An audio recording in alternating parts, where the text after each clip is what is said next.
Саламатсыздарбы урматтуу мырзалар жана айымдар. Информатика же болбосо компьютердик техникалары жана маалымат технологиялары деген темадагы видео сабагыбызды баштайбыз. Видео курс негизинен компьютердик техника жана маалымат технология боюнча билим алууга кардар болгон же билимин толуктоого ынтызар болгон кыргыз тилдүү атууларга арналат. Видео сабактын жүрүшүндө биз информатика деген эмнелерди камтыйт, компьютердин түзүлүшү, программалык камсыздоосу, анын ичинен Microsoft Windows операциялык системасы, буга тиешелүү Microsoft Office программалык түзүмүнүн Word жана Excel тиркемелери менен таанышабыз. Компьютердик желе жана анын бир түрү болгон бүткүл дүйнөлүк интернет желеси, анын иштөө принциптери жана ага колдонуучу тиркемелер жөнүндө маалымат беребиз. Алгачкы сабагыбызда информатика деген эмне, маалымат жана анын касиеттери, информатиканын илимин предметтери, интерфейс деген түшүнүктөрү менен таанышабыз.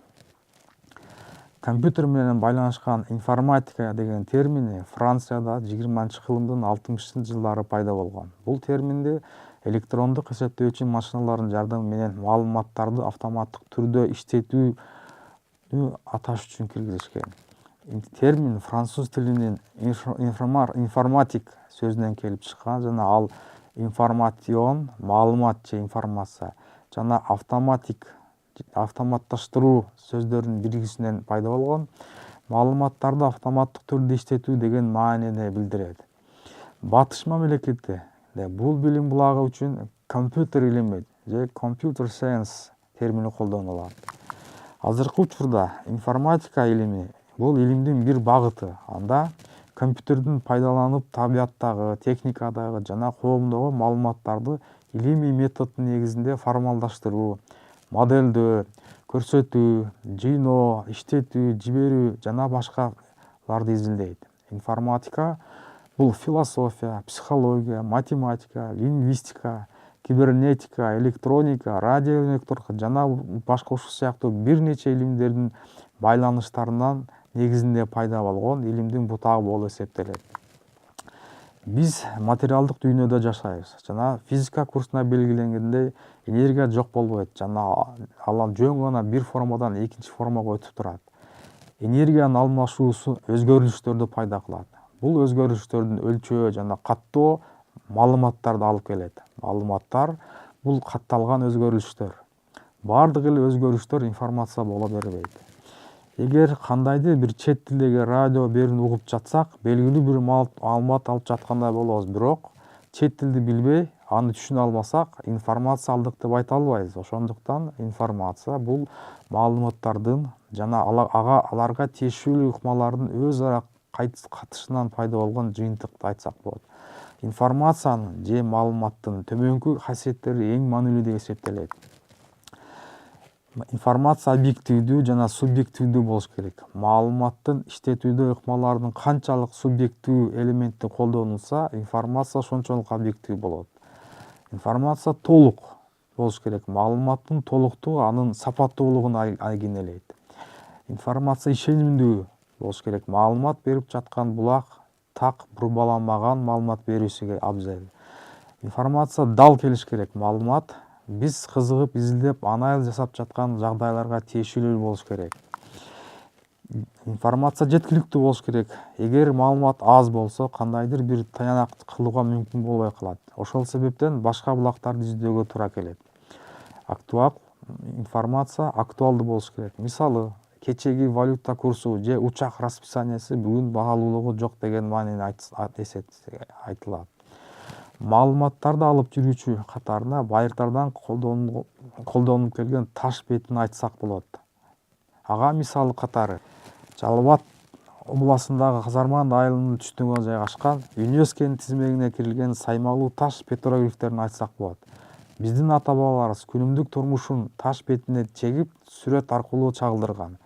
Кийинчерээк келечектеги муундарга тажрыйба берүү үчүн тамганы, алфавитти ойлоп табышкан. Ар бир тыбышты, үндү, тамгалардын жардамы менен жазуу башында ташка, андан чопого, кийинчерээк кагаз бетине түшүрүү китептин пайда болушу илимдин жана билимдин өнүгүшүнө зор түрткү алып келген. Маалымат алмашууда биздин ата-бабалар руна тамгаларын кийинчерээк араб, андан соң латын, ал эми азыркы учурда кириллицанын негизинде түзүлгөн 36 тамгалык алфавитти колдонуп келе жатабыз. Маалыматтарды алып жүрүүчүлөрдүн эң негизгиси кагаз. Башкача айтканда, маалыматтар кагаз бетинде оптикалык көрүнүштүн өзгөрүүсүнөн пайда болот. Магниттик касиеттин өзгөрүүсүнөн пайда болгон маалымат алып жүрүүчүлөрдүн катарына магниттик тасмаларды, дисктерди киргизишет. Ал эми сырткы катмарынын химиялык түзүлүшүнүн өзгөрүүсүнөн фотосүрөттөр келип чыгат. Маалыматтар менен болгон амалдардын ичинен төмөнкүлөрдү бөлүп көрсөтүүгө болот: жыйноо, калыптоо, чиптоо же фильтрлөө, сорттоо, архивациялоо, коргоо, ташуу, өзгөртүп түзүү. Ар түрдүү типтеги маалыматтар менен иштөөнүн автоматташтырууда алардын формасы бирдей кылуу керек. Башкача айтканда, бир типтеги маалыматтарды башка типтеги маалымат менен камтуу керек. Информатика маалыматтарды компьютердин жардамы менен түзүү, сактоо, жыйноо, өзгөртүп түзүү жана таркатуудун жоболорун калыптоочу жана компьютердин иштөө принциптери менен алардын башкаруу ыкмалары жөнүндөгү техникалык илим. Информатика илиминин предметин төмөнкү түшүнүктөр түзөт: компьютердин аспап жабдуусу, компьютердин программалык жабдуусу, аспап жана программалык жабдуулардын өз ара кара катнаштары, аспап жана программалык жабдуулардын адам менен болгон карым-катнашынын каражаттары, адам менен болгон аспаптык жана программалык жабдуулардын катышынын ыкмалары жана каражаттарын колдонуучунун интерфейс түзөт.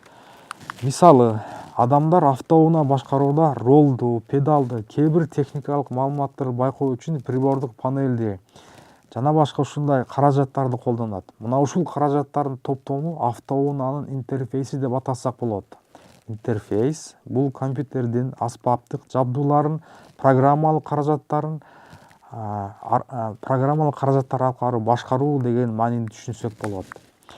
Информатиканын негизги маселеси болуп, компьютердин аспаптык жана программалык жабдуулары менен иштөө ыкмалары жана жоболорун калыптоого эсептелет. Бул маселелердин катарына төмөнкү багыттарды бөлүп көрсөтүүгө болот: компьютердин архитектурасы, компьютердин интерфейси, программа түзүү, маалыматтарды өзгөртүп түзүү, информацияны короо, автоматташтыруу жана стандартташтыруу. Компьютердик техниканын өнүгүшүнө адамзаттын 3 маалыматтык революциясы өтө чоң таасир тийгизген. Жетишкендердин бири бул 15-кылымдын ортосунда Иоганн Гутенберг тарабынан ойлоп табылган китеп басып чыгаруучу станок.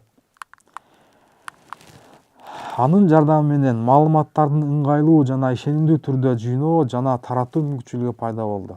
Экинчи революция катары 19-кылымдын аягында пайда болгон телефон жана радио байланышы эсептелет. Алардын жардамы менен коммуникация реалдуу убакыттын ичинде ашырылды. Үчүнчү жетишкендикке бул 20-кылымда эсептөө каражаты пайда болгон компьютерди айтсак болот. Механикалык эсептөөчү түзүлүштөрдүн тарыхы миңдеген жылдарга чейин убакытка камтыйт. Биринчи эсептөөчү каражат болуп чот же болбосо абак эсептелет. Ал болжол менен биздин эрага чейин 2,5 миң жыл мурда пайда болгон. Акыркы миңжылдыкта механикалык түзүлүштөр сандык жана андан кийин электриктик, акырында электрондук түзүлүштөргө өзгөрүүлөрдүн негизинде учурдагы компьютердин пайда болушуна алып келди. 10-кылымдын башында Европада араб цифрлары тарала баштайт. Кийин автоматтык эсептөөнүн негизин түзө баштады. Логарифмдин биринчи ойлоп тапкан барон Джон Неппердин ишине таянып 1620-жылы англиялык математик Уильям О'Трейд биринчи эсептөөчү логарифм сызгычын ойлоп тапкан. 1642-жылы атасынын күндүк аткарган эсептөө турмушун жеңилдетүү максатында көрүнүктүү математик Блез Паскаль биринчи эсептегич машина жасаган. 19-кылымдын башында гана программалануучу машина пайда болду. Перфокарта менен башкарылган биринчи программалануучу машина 1804-жылы Джозеф Джаккард тарабынан иштелип чыккан. Ал токуучу станок болгон. Ал кездемелердин сүрөттөрүнүн үлгүсүн сырткы сактоочу перфоленталарда сактаган. Анын негизинде 1830-жылы Чарльз Бэббидж тарабынан биринчи программалануучу эсептөөчү машина иштеп чыккан. Бул машинанын алгачкы программаны 1842 жылы Лорд Байрондун кызы Ада Лавлейс иштеп чыккан. Ошондуктан анын атын түбөлүккө калтыруу максатында программалоо тилдеринин Ада деп аталып калган. 19-кылымдын аягында, башкача айтканда 1896 жылы Герман Холлефит тарабынан негизделген Tableton Machine Company, кийин IBM деп аталып, эсептелүүчү техниканын өркүндөтүүнүн дүйнөлүк борбору болуп калды. Биринчи аналог компьютери 1927 жылы Массачусетс технология институтунда иштелип чыккан. Ошондон баштап компьютерлер муундары электрондук базалардын өзгөрүлгөн атылыштары менен кошо өнүгүп келе жатат. Биринчи муундагы элементтик базасы электрондук лампа болгон компьютерлер пайда болуп жана өркүндөтүү үчүн 40-50 жылдарга туура келет. Бул машиналарга программалардын машина коду менен жазылчу. Мындай компьютерлердин көлөмү өтө чоң болгон жана бир нече миң электрондук лампалардан турган. 50-жылдардын аягы, 60-жылдардын ортосунда экинчи муундагы компьютерлер жарым өткөргүч элементтердин негизинде ишке киргизиле баштаган. Программалар алгоритм тилдерини пайдалануу менен иштелип чыккан. Компьютердин көлөмү кичинейтип, мини компьютер деп аталган компьютерлер пайда болгон. 60-70 жылдардын ортосунда интегралдык схеманын негизинде 3 муундагы компьютерлер келип чыккан. Компьютердин көлөмү андан ары кичинейип, маалымат алмашуу алыста жайгашкан терминалдар аркылуу аткарылган. Ушул учурда микропроцессордун пайда болушуна туура келет. 70-жылдын ортосунан 80-жылдардын ортуна чейин мөөнөттө микропроцессорго негизделген 4-муундагы компьютерлер пайда болду. Жеке компьютерлердин кеңири таркалуу мезгили болуп, жана ошону менен катар көп процессорду укпаттуу эсептөө машиналары өркүндөлдү. 80-жылдардын ортосунда баштап 5-муундагы компьютердин эпохасы башталды. Элементтик базасы өтө чоң интегралдык схемаларга негизделген компьютерлердин тармактарынын кеңири жайылышы менен компьютердин колдонуусу көбөйдү. Компьютердин өнүгүшү менен анын чөйрөсү жана программалык жабдыгы дагы өнүгүү жолуна келатат. Соңку жылдарда компьютерлер мобилдик телефондорго айлана башталды. Бүгүнкү сабакта информатика деген кандай илим, маалымат жана анын касиеттери, компьютердик техниканын орду жана аз да болсо компьютердик техниканын тарыхы жөнүндө маалымат бердик. Көңүл бурганыңыз үчүн рахмат.